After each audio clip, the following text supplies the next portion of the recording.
ma présentation va davantage porter sur le processus et sur des problèmes et défis qu'on peut rencontrer, ainsi que les principaux résultats de ma thèse. Donc d'abord, je remercie les organisateurs de cette journée de m'avoir invité, même si jamais je sais que techniquement, c'est jamais évident d'avoir un invité en ligne quand tous les autres sont en personne. Donc je vous remercie du temps que vous avez pris à organiser tout ça. Et donc, comme vous l'avez dit Camille, ma thèse, que j'ai soutenue en février 2022, porte sur l'intérieur des salles de spectacle en France au XVIIIe siècle, sur leur décoration, leur aménagement et également, et même je dirais presque principalement, sur le rapport de tout ça avec le public. Donc ma démarche à l'origine se plaçait à la croisée de deux champs, l'histoire de l'art et l'histoire de l'architecture. Pour résumer simplement, j'ai voulu donner à travers ma thèse une idée claire de l'endroit où sont installés les spectateurs pour profiter de la représentation. Je parle bien de l'exclusion de la scène. Alors pourquoi est-ce que j'ai voulu faire une thèse? Je vous mange des grandes questions. Parce que en tant qu'art, le théâtre a toujours été un objet de passion et il faut savoir que, vous l'avez dit, Camille, je suis journaliste culturel encore aujourd'hui à Radio-Canada, mais ma carrière a commencé avant même que je me lance dans la recherche. Donc, je passais déjà du temps dans les salles de spectacle actuelles en tant que journaliste, en tant que critique dramatique, et souvent, je voulais comprendre l'univers dans lequel je me trouvais et avec qui, de toute évidence, la société entretenait un rapport conscient ou inconscient. Alors, je vais éclaircir mon propos au fur et à mesure de cette présentation, vous allez comprendre. Et donc, pour tenter de trouver des réponses, j'ai souhaité me rattacher à l'histoire sociale de l'art, ce champ historiographique de notre discipline qui tente, avec plus ou moins de succès en fonction des époques, de faire le lien entre l'art et la société. Par ailleurs, j'ai constaté que l'espace dans lequel était concentré le public était le parent pauvre des études consacrées aux salles de spectacle. Il existe un certain nombre de travaux sur cet espace, mais plusieurs questions étaient encore sans réponse. Et certaines, d'ailleurs, je vous le dis en toute honnêteté, sont toujours ouvertes aujourd'hui. Ainsi, mon travail a commencé par mon Master 2 sur le théâtre de l'Odéon. C'est conduit il y a déjà 10 ans, en 2014, sous la direction du professeur Étienne Jolet. J'ai ensuite appliqué la méthode à laquelle j'avais mis un lieu unique, l'Odéon, à l'ensemble des salles construites en France au XVIIIe siècle. Une période qui m'est chère puisque c'est celle où le théâtre devient un lieu. Jusque-là, les spectacles se jouaient dans des espaces dont le théâtre n'était pas la destination première. Donc, pour mener à bien ce travail, j'ai voulu répondre à une question qui pourrait être finalement une problématique. En quoi une salle de spectacle, de par sa forme et de par sa décoration, constitue un lieu clos visant à répondre aux attentes du public en matière de représentation sociale? Alors, afin d'y parvenir, j'ai organisé ma thèse en suivant un plan en trois parties. Je pourrais revenir dans le détail si vous avez des questions. La première partie était consacrée à l'architecture. Je me suis intéressé finalement à la genèse de la construction des salles, les matériaux qui les composent, leur conception, de la théorie à la mise en application des aménagements dans le but de satisfaire les besoins du public. À travers la deuxième partie, je me suis concentré sur la décoration intérieure, principalement les questions relatives à la forme et à la place des ornements, mais aussi leur sens qui évolue tout au long du siècle. Et enfin, la place du corps humain, plus précisément des spectatrices dans le programme décoratif. Dans la troisième partie, je m'intéresse à la salle comme principal cadre d'une comédie humaine en étudiant les enjeux de la représentation, puis les attentes du public dans son rapport avec l'environnement, avant de m'arrêter sur le dialogue entre la salle et la scène. Donc, les questions que j'évoque ont nécessité la construction d'un corpus, évidemment, assez important. J'étudie environ 96 salles à travers 503 documents graphiques. Alors, d'où est-ce qu'ils viennent? Bien, en majorité de fonds d'archives locaux et nationaux, mais aussi du Louvre, de la Bibliothèque nationale de France. J'ai aussi beaucoup emprunté aux différents recueils de la période, notamment ceux de Jacques-François Blondel et Jean-François Neuforge. Alors, tout d'abord, je dois reconnaître que le grand nombre d'édifices construits et de projets rédigés m'ont empêché de prétendre à une quelconque exhaustivité, mais la variété des cas retenus, leur répartition sur l'ensemble du territoire et la temporalité couverte, je travaille entre 743 et 1822, permet de tirer quelques conclusions. Alors, l'emploi de sources réparties dans un temps si long ne doit pas être vu comme une contradiction vis-à-vis des balises originelles de mon étude, 1756-1822, mais plutôt comme autant de points de comparaison. Alors, je vais maintenant brièvement revenir sur la méthode que j'ai appliquée. La plupart des archives employées tout au long de cette thèse sont des documents conservés à Paris et dans chaque ville de province. Dans la capitale, j'ai notamment collecté des documents aux Archives nationales, à la Bibliothèque Musée de la Comédie Française et au Muséum d'Histoire naturelle, qui possède les archives privées de Charles Douailly. En région, je me suis rendu dans une quinzaine de villes, parmi lesquelles Bordeaux, Lyon, Douai, Besançon ou encore Marseille. Et à cela, il faut ajouter l'emploi de la base de données produite dans le cadre du projet Terpsichore, mené à l'Université Clermont-Auvergne, qui a pour but de rassembler et de rendre accessible l'ensemble des archives concernant le théâtre sous la Révolution et le Premier Empire.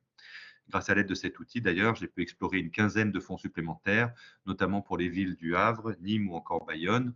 Les archives contiennent un grand nombre de documents de chantier, que ce soit des devis, des factures et la correspondance entre les différents acteurs de la construction de chaque salle. À cette documentation s'ajoutent les sources imprimées comme les pamphlets et traités, mais aussi les journaux qui couvrent l'ensemble de la période, notamment le Mercure de France, le Journal de Paris ou encore la Gazette nationale. Tout ça afin de rassembler la description des salles et la façon dont le public interagit avec elles. J'ai aussi eu recours à la littérature des sociétés savantes de chaque ville. Certains documents privés ou perdus ont été portés à ma connaissance d'ailleurs par l'intermédiaire des érudits locaux. Une autre source importante, c'est la littérature de fiction, constituée d'anecdotes et de romans. Alors, il n'a évidemment pas été question de prendre ces textes comme des informations empiriques, hein, mais ces textes permettent de donner de la profondeur à la lecture des lieux, en témoignant finalement d'une atmosphère.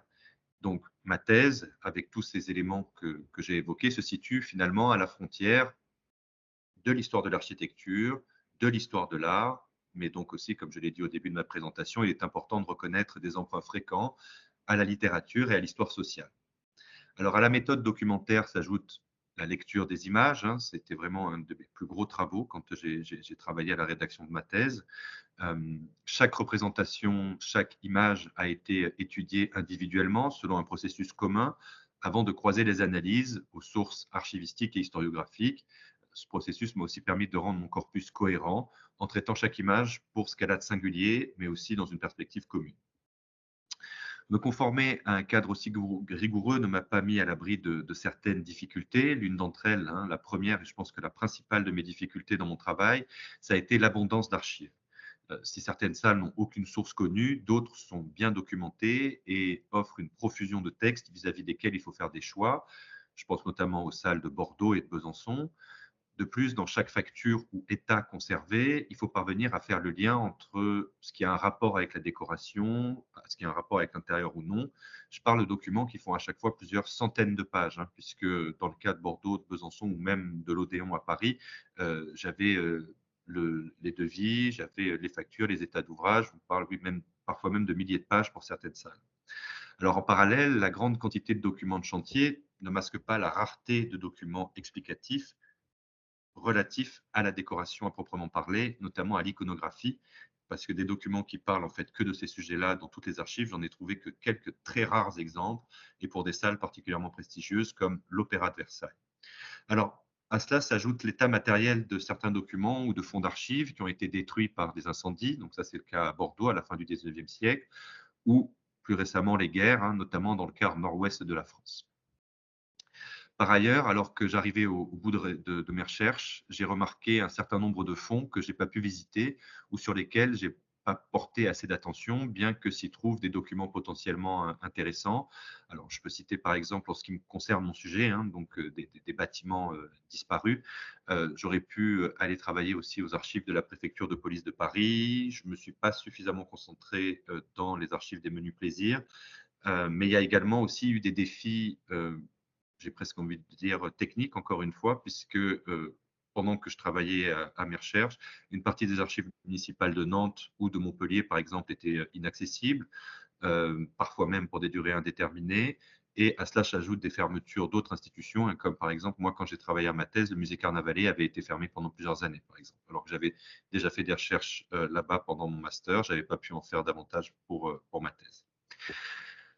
Donc, les principaux résultats que j'ai pu mettre en avant à travers ma thèse, je vais y revenir peut-être pas forcément en détail, mais peut-être quelques-uns juste pour vous dire un peu l'intérêt finalement de mon travail, qui n'a pas été que celui de prendre le train à travers toute la France et de découvrir des archives.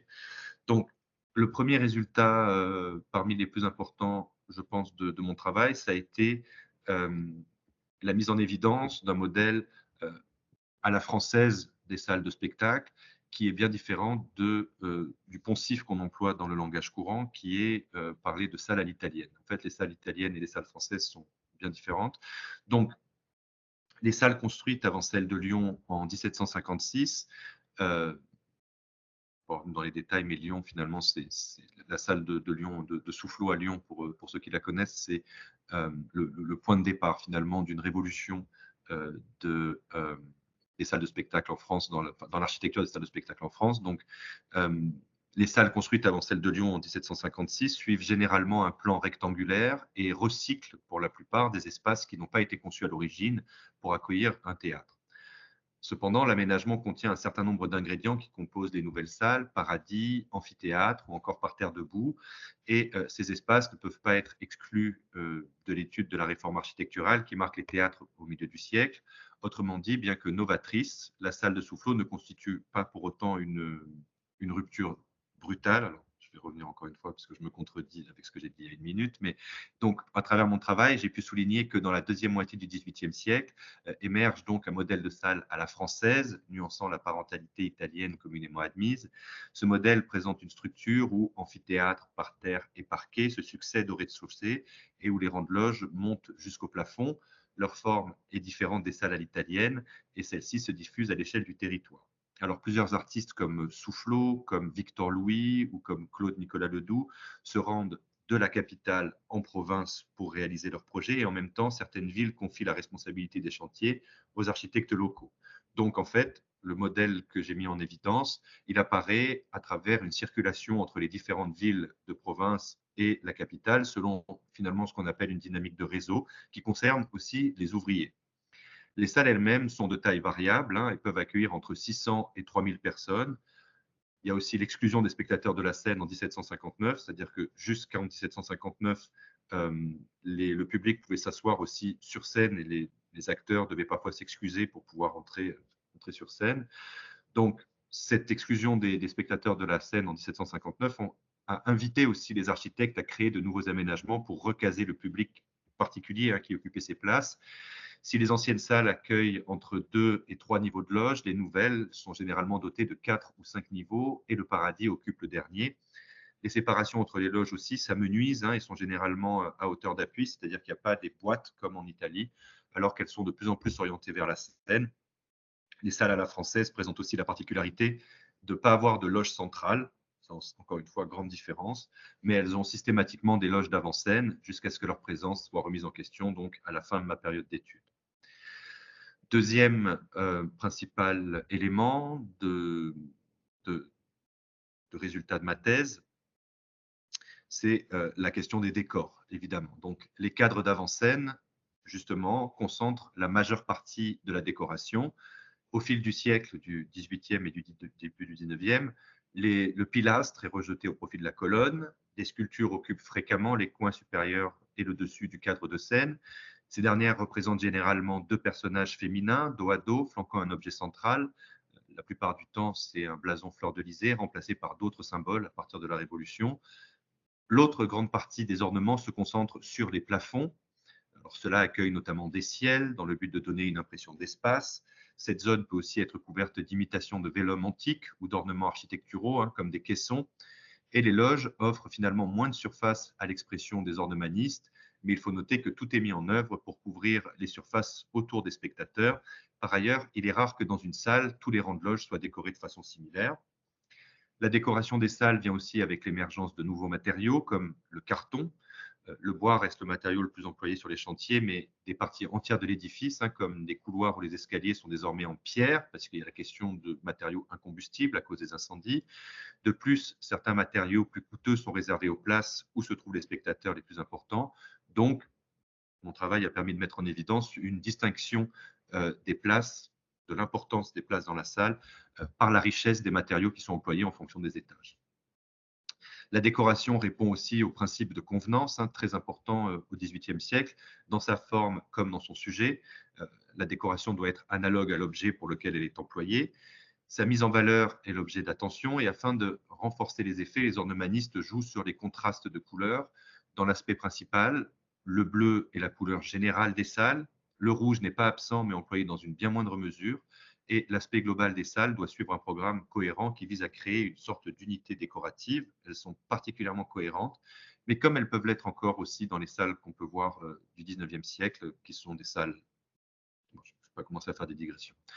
En outre, malgré le peu de considération donnée à chaque objet de façon individuelle, des différents répertoires iconographiques qui ornent les salles, apparaît aussi une symbolique associée à chaque motif, ou plus généralement à leur association. Je reviens un peu là-dessus. Les décors dans les salles représentent l'Antiquité dans un sens très large, hein, de l'Égypte à Rome, et elles contribuent à composer un environnement relatif à la fête et au jeu.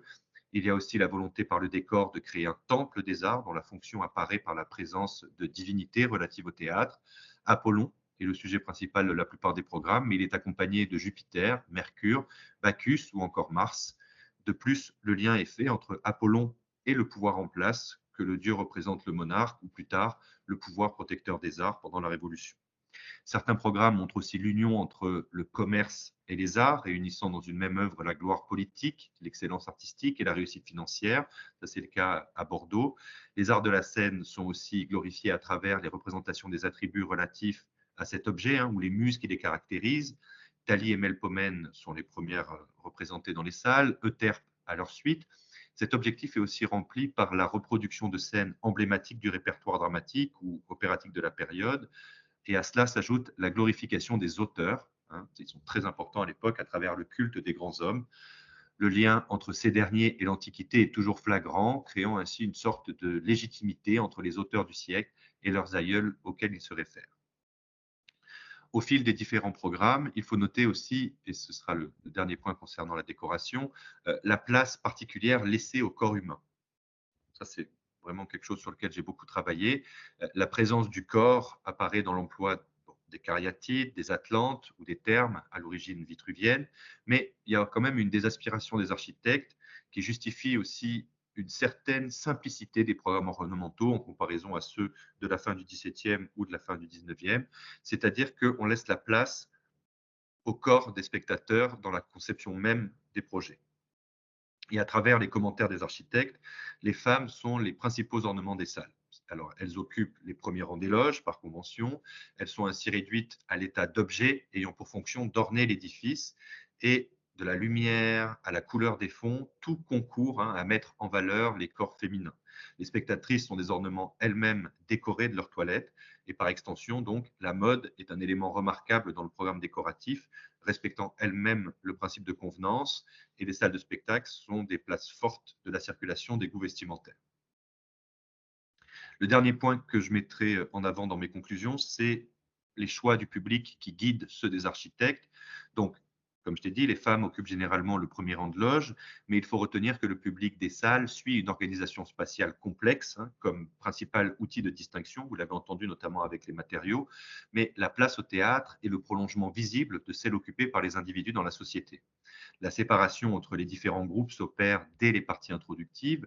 Le prix des places est aussi employé pour distinguer les différentes fortunes dans l'espace, hein, allant du simple au quadruple en fonction de la zone.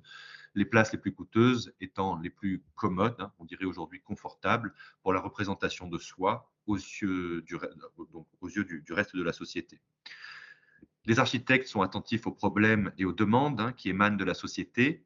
Leurs œuvres doivent coïncider avec les attentes des spectateurs et ces derniers font savoir quand ils ont à se plaindre et ça entraîne des conséquences dramatiques pour les comédiens qui risquent d'être privés du public qui les finance en cas de dysfonctionnement. De plus, une salle réussie et bien décorée est un moyen d'attirer le public, notamment à Paris, où les théâtres sont en concurrence. Le public doit se sentir mis en valeur par l'environnement de la salle qu'il vient orner. Alors, néanmoins, tous les avis ne se valent pas et l'intérêt particulier d'un bénéficiaire d'une loge d'avant-scène, par exemple, qui sont les plus chères et les plus prestigieuses, peut prendre le pas sur celui du plus grand nombre. Tout concorde à faire en sorte que chaque spectateur puisse en premier lieu bien voir les personnes de son rang, je parle de son rang social, mais aussi le reste de l'assemblée. L'évolution du plan des salles permet de plus en plus que chacun puisse voir tout le monde, l'environnement magnifié par la décoration qui doit faire finalement cadre, fort et même, je dirais même, une impression très forte au premier coup d'œil et propice donc à la naissance du désir et des jeux de séduction. Vous pourrez y revenir si vous avez des questions. Donc, je vais terminer avec les perspectives finalement que mon travail a pu ouvrir. Il a permis de mettre en avant donc la forme et la fonction des salles qui servent de base à l'évolution d'une architecture théâtrale dont les considérations sont poussées finalement jusqu'à la naissance de l'Opéra Garnier en 1871. C'est vraiment la consécration finalement de ce qui commence au milieu du XVIIIe siècle. La structure du bâtiment est en effet similaire aux salles du XVIIIe. Néanmoins, certaines questions que nous posons que j'ai posées dans ma thèse, notamment autour des dynamiques de réseau, sur l'histoire de la construction, sur les rapports entre la salle et la scène, restent encore en suspens. Afin de me concentrer sur mon objet, donc à savoir les théâtres publics, j'ai aussi dans mon travail écarté les théâtres forains, les théâtres de boulevard, peut-être un peu trop catégoriquement, hein. D'ailleurs, ça m'avait été reproché lors de ma soutenance. Et quoi qu'il en soit, je pense que ces théâtres-là pourraient faire l'objet d'une étude à part entière. J'aurais pu aussi accorder plus d'importance à l'histoire matérielle, notamment l'histoire des prix, l'histoire des lieux dont sont extraits les matériaux. Mais ma thèse, au final, même après avoir quand même travaillé à la rendre concise, elle faisait quasiment 900 pages, sans compter le volume d'annexes et les images. Il y a des choses que j'ai dû me laisser de côté. Alors, j'espère quand même qu'à travers mon travail, j'ai pu ouvrir quelques perspectives, hein, parmi lesquelles donc, une méthode nouvelle dans le traitement des documents d'archives non visuels en histoire de l'art et histoire de l'architecture, qui qui présente peu d'intérêt séparément, hein, mais qui réunit à des échelles importantes permet de comprendre les pratiques artisanales ou artistiques d'un objet disparu, puisque la quasi-totalité des salles sur lesquelles j'ai travaillé ont disparu de leur état initial. Parmi les perspectives apportées, il y a également une meilleure connaissance des salles de spectacle, hein, qui sont des lieux souvent abstraits ou fantasmés, qui méritent en réalité d'être connus pour l'importance qu'ils ont dans les occupations de la société de l'époque.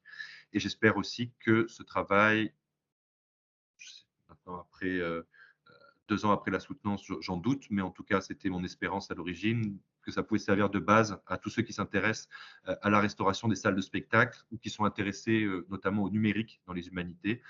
Je pense en effet qu'il serait intéressant, plus encore que d'exposer les dessins que j'ai pu rassembler, d'essayer de recréer certains espaces en 3 dimensions. Ça aurait ça aurait pu faire partie des choses qui auraient pu être faites à partir de cette thèse. Voilà, je vous remercie de votre attention.